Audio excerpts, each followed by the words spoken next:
Greetings and welcome to today's presentation. I've oftentimes heard both the government and the people of Jamaica saying how cheap tourism is and it's not good for the country and all that stuff. Then I said to myself, why do so many rich countries around the world, in the Middle East, like Saudi Arabia and Qatar, or in Asia, like Hong Kong and Singapore, and they are cramming tourism into their country, and we in Jamaica are poor, and we are saying that tourism is too cheap for us? Something is wrong. But today's topic is, if tiny Singapore crammed in 19 million tourists in 2019, why does poor Jamaica say tourism is too cheap for them?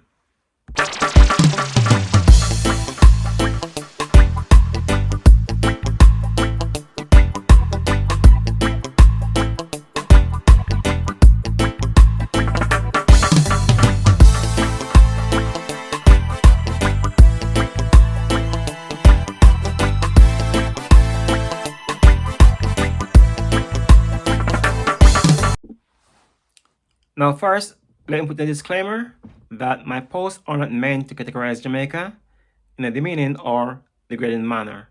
Rather, my posts are meant to identify the issues and challenges that we are facing in a bid to put pressure on our politicians to do what is right for the country. Feel free to leave your comments about the issues being discussed in this video. See the description section on the comment section for my notes and figures and stats in this video. Now, I oftentimes hear both the government and the opposition of in Jamaica talking down the tourism industry, and they will say things like, oh, we need to go high tech in Jamaica, or we need other culture in Jamaica, etc. But tourism also need people who are high tech as well. Tourism need people, need accountants, they need chefs, they need skilled people. They need people who are skilled in computer, all that stuff as well. It's not just the ones who spread the beds and clean the floor that they need. And also for agriculture, tourism need agriculture, and agriculture need tourism as well. So if one increased tourism in Jamaica, that is good for agriculture, because at least we don't have to think about exporting agriculture. We can sell the food to the hotels, and that is better than exporting. It is better for Jamaica to grow the food produce, growing produce, and sell to the hotels than to export abroad. Because when you sell to the hotel, it's exactly the same thing as exporting abroad, because the money to buy the food come from abroad as well. But now you don't have to pass the test that they does to send food to America. Anyway, so now while nothing is wrong in going high tech, or trying to let the country go high tech, but we have to use Jamaica as it is now, because right now, let me first say this thing, that Jamaica can never be too high tech where it does not need tourism. I'll tell you why. Because the countries who are high tech, like Singapore, which is richer than America per capita. Singapore is richer than America per capita, and Qatar is richer than America per capita, and they are pushing tourism products. They cram 19 million tourists in Singapore in 2019, and Singapore is smaller than one parish in Jamaica. St. Elizabeth is larger than Singapore, and they have 19 million visitors in 2019, while we in Jamaica have 4 million visitors in 2019, and we have stock at 4 million visitors from 2017 to the end of 2023. We have stuck on that figure. We haven't grown, and the tourism minister, Bartlett, rightly says that The quickest way to get money from the rich people to the poor people is through the tourism industry.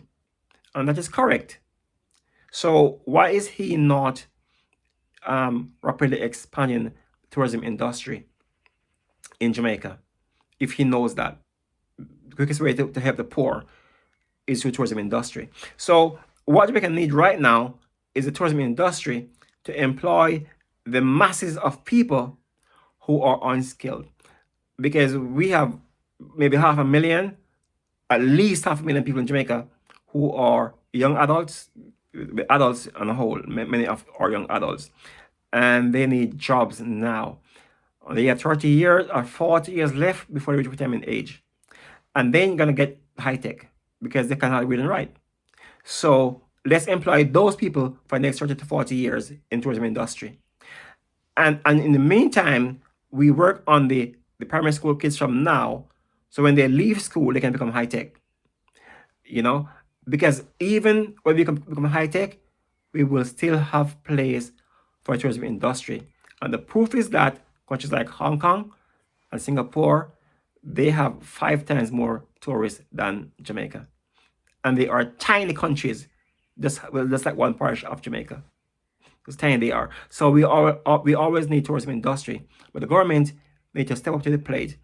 Evan Bartlett is a big failure in tourism industry. Big failure. Big failure. We have less visitors now in 2023 than we had in 2017. So they waste the past 7-8 years in office. They wasted. The tourism industry has stalled. That is a big, massive failure. And we have, in the meantime, we have crimes in Jamaica. We have people can't get job. The youth can't get job. They're in the gangs.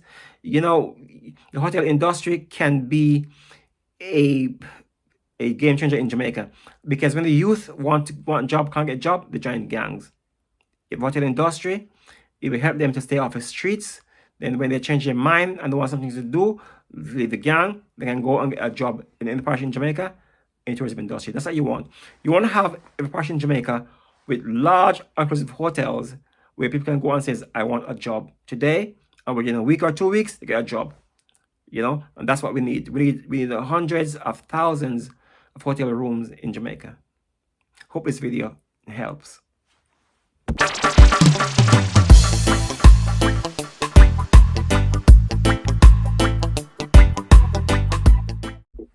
Singapore GDP was $397 billion in 2021, making it 27 times larger than that of Jamaica. In 2021, Jamaica's GDP was US $14.66 billion, though Jamaica is 15 times larger than Singapore, meaning that Jamaica has lots of scope for development. One can bear in mind that Singapore, along with other former colonies of the UK, were looking to Jamaica for advice in the early 1960s as to how to grow their economies. Now, Jamaica needs to look back at these countries for advice as to just grow Jamaica economy.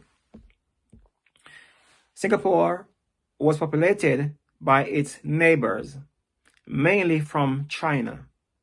Likewise, Jamaica could increase its population with Afro-American from the USA, not to mention the Jamaican diaspora from both America and the rest of the world.